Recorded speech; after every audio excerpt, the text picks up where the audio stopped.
Hi, Miss April. Hi, Beulah. Oh, is it okay if my kitty cat comes in here?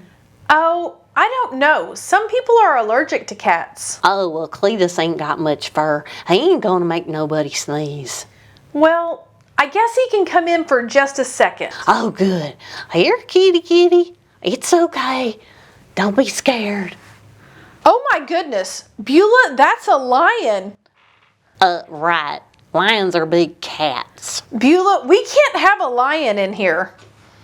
Oh, well, he don't bite much. Just when he's hungry, or scared, or angry, or bored. Goodness. Lions don't live around here.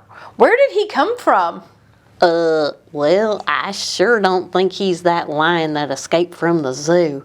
I wouldn't even waste any time looking that up, Miss April. Do your parents know you brought a lion to church? Oh, they don't exactly know I got a lion yet. How did you get him here? I rode with Mamaw this morning. She don't see too good, plus her blood pressure medicine makes her see double, so she really has to focus on driving. Maybe Miss Pearline shouldn't be operating a vehicle if she doesn't see well and has double vision.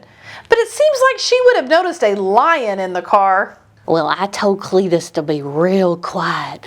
He wanted to come hear the story about the lions. Wait, did he just shake his head? Yeah, I've been working on teaching him English, like I did Cornbread, my pet bear. Wow! Yeah, he's picking it up real good. He's only been been here for 2 days. Woo, I can't believe we're finally at the lions part. Yes, today is the last of our series on the book of Daniel. Billy told me how y'all did chapter 5 about the writing on the wall last time, so I looked up chapter 6 and figured out that today is the lions part. Oh, speaking of the writing on the wall, Billy and Hezekiah were telling us that your little brother did some writing on your bedroom walls with a marker. Yeah, he sure did. I didn't mind though, because I finally got to get my room painted purple. Well, Billy and Hezekiah thought that you may have been the one who gave your brother the marker so that you could get your room painted. But I told them that I didn't think you would do something so sneaky. So could Cletus stay for the story about the lions, Miss April? Well, I guess if he stays right there next to you the whole time, it will be okay. Oh, all right. He's gonna stay right here and ain't gonna bite nobody. All right. I also don't want him distracting you. Miss April, I have heard this story so many times. Seems like I've heard about either Noah's Ark or Daniel and the Lion's Den every week since I was in preschool class. I feel like I could teach it myself. Okay, let's hear it. Everyone, Beulah is going to present the lesson today. Well, once upon a time, Daniel, he did something or other to make the king real mad at him. So he threw him in the lion's den. And, the next morning he was still okay, so they let him out. Then everybody lived happily ever after. The end. Is it snack time now, Miss April? Any chance you brought something with meat in it today? Something like a water buffalo? No, I sure didn't. And I think I should probably tell the story first. Your version was very short and wasn't completely accurate. Oh. Let's begin where we ended last time. Did Billy tell you what group of people captured the city of Babylon? Oh, I remember it has something to do with cats. Cats? Right. Give me a hint. What does it start with? It starts with a P. It's the same kingdom where Esther later became the queen. Oh, I got it. Persia. Persia, yes. I knew it made me think of cats. The night that King Belshazzar had his party and drank from the cups that had been taken from God's temple is the same night that the Persians and the Medes captured Babylon. The king of the Persian Empire was named Cyrus. Cyrus? Did he get his name because he sighed a lot? No, not that kind of sigh. That's S-I-G-H. His name was C-Y-R-U-S. Cyrus.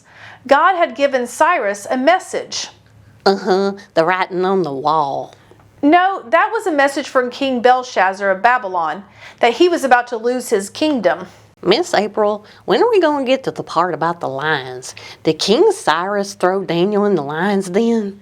No, he let all the people of Judah return to their homeland. Where was that? Judah.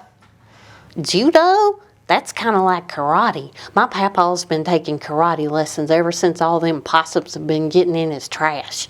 He's been doing pretty good. He's only lost 2 matches. No, Judah. That was where the destroyed city of Jerusalem and the temple had been. The people of Judah had been taken captive by Nebuchadnezzar, but King Cyrus let them all return home. What'd he do that for? Because of the message that God had written to him. 150 years earlier, God had told the prophet Isaiah to write down a message to King Cyrus. We can find it in chapters 44 and 45 of the book of Isaiah in the Bible. Wait, 150 years earlier?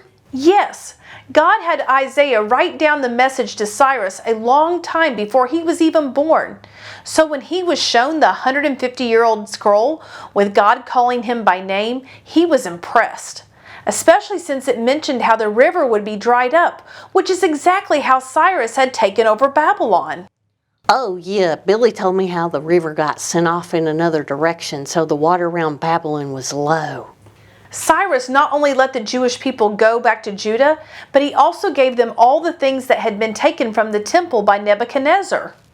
Oh, I wonder if he gave them back all them golden cups that people were drinking out of when the Persians took over. Probably so.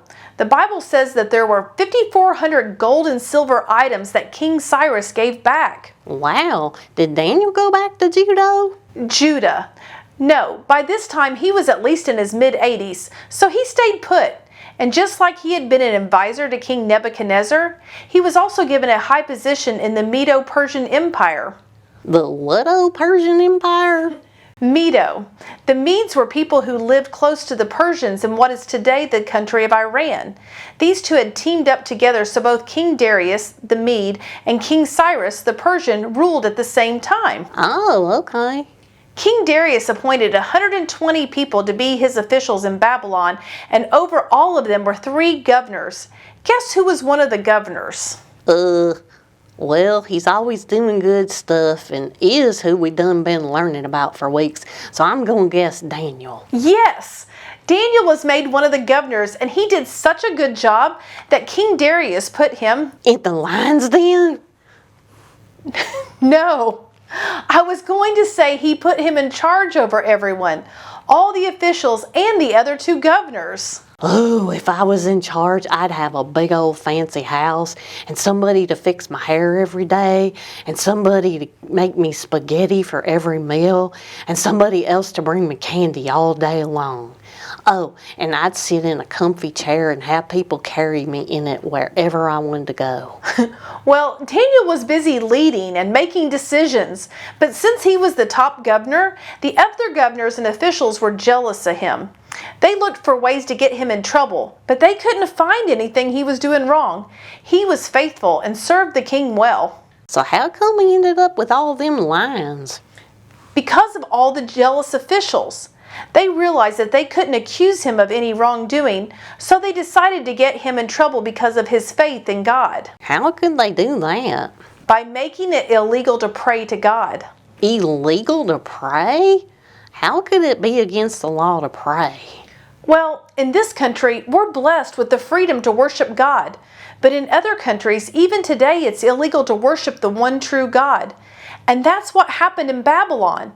The officials went to King Darius and asked him to sign a law that said no one could pray to anyone but him for 30 days. They could only pray to King Darius?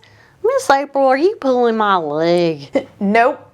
Well, that just seems crazy. Yes, and even crazier is the fact that the king signed the new law. It sounds to me like old King Darius had a problem with pride, Miss April. Yes, but the new law did not stop Daniel from praying to God. Even though he knew about the law, he continued to go into the top room of his house and kneel down and pray with the windows open 3 times a day, just as he had done since he was young. Did he get in trouble? Yes, and the punishment for breaking the new law was to be thrown into the den where the lions lived. As soon as the jealous guys saw Daniel in his room praying, they went and told the king and reminded him of the new law he'd signed. He immediately regretted it because he liked Daniel. Well, thank goodness he was the king. He could just cancel the law. No, he couldn't. Remember the story of Esther? The Persians had a rule that once a law was signed, it couldn't be undone, even by the king.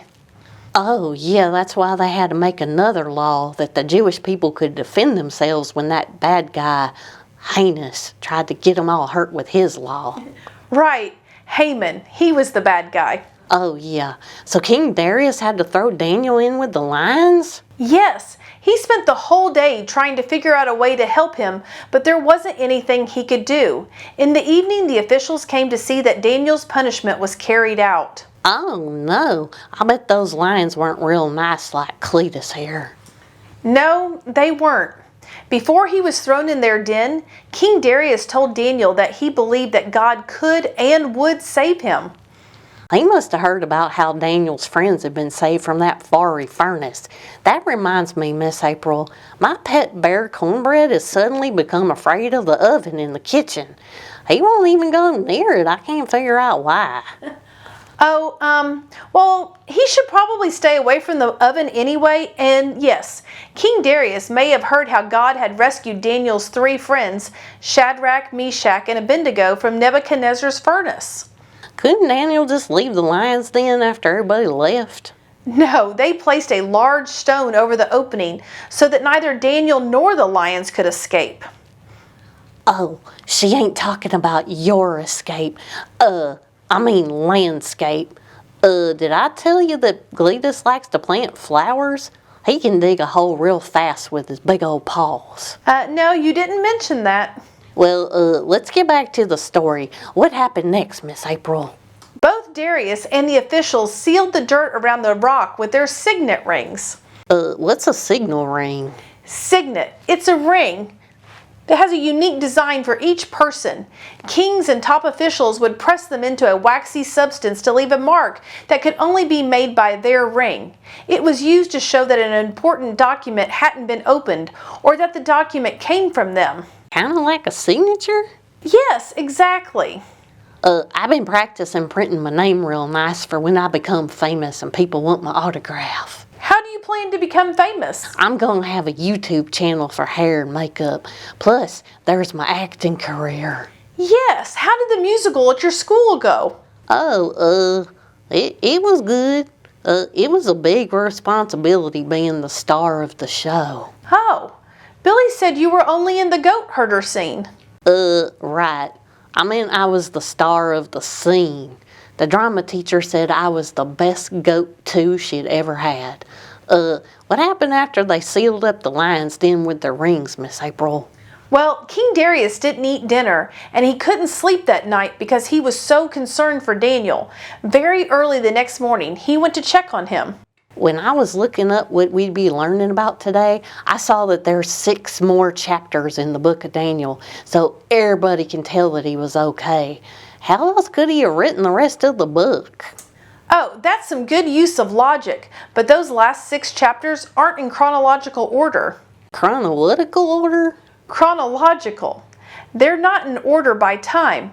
The last 6 chapters contain prophecies that God gave to Daniel about future events, and they were written during the time of the first 6 chapters. Oh, but he was okay, right? Yes. When King Darius called to him, he answered and explained how God had sent an angel to shut the mouths of the lions so they couldn't hurt him. Oh, I wonder if the angel gave him peanut butter. Peanut butter? Yeah, I fed Cletus half of my peanut butter sandwich the other day, and it stuck his mouth together for a while. Oh, well, I don't think they had peanut butter back then, but the king was really happy that Daniel was safe, and he gave the command for him to be lifted out of the den. Daniel wasn't hurt at all. Next, King Darius issued a decree. What kind of degree? Like what's on a thermometer? My papa's always talking about how hot or cold it is outside. No, a decree. It's an official order made by someone in authority. He said that everyone must fear and respect Daniel's God because he is the living God who rescued Daniel from the power of the lions.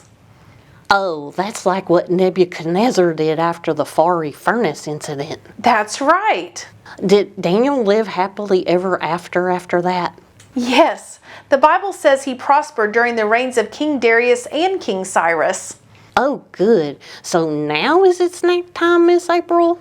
Yes, but I don't think I have anything that Cletus would be interested in. Oh, he ain't picky. Okay, but maybe you should take him outside to eat. All right, I gotta get him sneaked back into Mamaw's car anyway. Did Cornbread tell you what he learned about sneaking? No? What you talking about? My pet bear is a perfect little angel. He'd never sneak around. Right.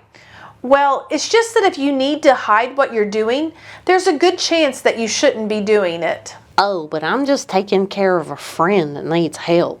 You should let your parents know so they can help you make the right decisions. Okay, maybe I'll tell them after everybody gets done at eating at Mamaw's house. Everybody's usually in a real good mood then. How about that snack now, Miss April? We shouldn't keep Cletus waiting too long. He gets cranky when he's hungry. Okay, well, animal crackers and milk coming up.